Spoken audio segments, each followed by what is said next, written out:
Gabriel Attal est le plus jeune Premier ministre de la Ve République. Une sorte de gendre idéal de la politique? Pas tant que ça.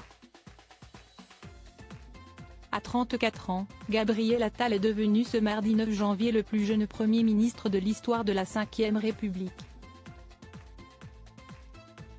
Un choix du président Emmanuel Macron dont ce dernier lui a fait part au cours d'un petit déjeuner secret.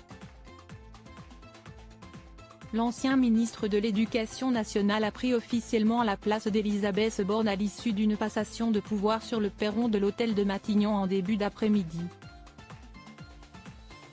Soutenu par son ex Stéphane Séjourné, le plus jeune Premier ministre sait qu'il va avoir de quoi faire, lui qui doit créer son gouvernement.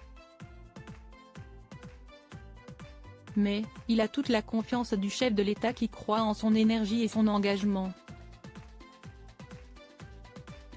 Un parcours éclair donc pour le politique mais aussi une image de gendre idéal qui lui colle à la peau. Et pourtant, Le Figaro, dans son édition de ce mercredi janvier, révèle à quoi carbure le Premier ministre français. Des habitudes pas très saines. En effet, comme Elisabeth Borne avant lui, Gabriel Attal a une bien fâcheuse manie, la vapote. Nos confrères du Figaro expliquent que le déjà grisonnant Premier ministre est un jeune homme anxieux, qui carbure au Coca Zéro et à la cigarette électronique.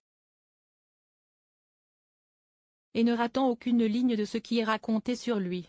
D'Elisabeth Borne à Gabriel Attal, Coca-Cola trouve sa place au gouvernement plus d'une fois. Elisabeth Borne a été vue succombant à son addiction, vapotant dans l'hémicycle de l'Assemblée nationale. Jusqu'ici, Gabriel Attal, lui, a été plutôt discret. Mais le stress risque de monter dans les semaines à venir, et il se pourrait bien que l'on aperçoive le Premier ministre français sortir sa cigarette électronique de temps à autre.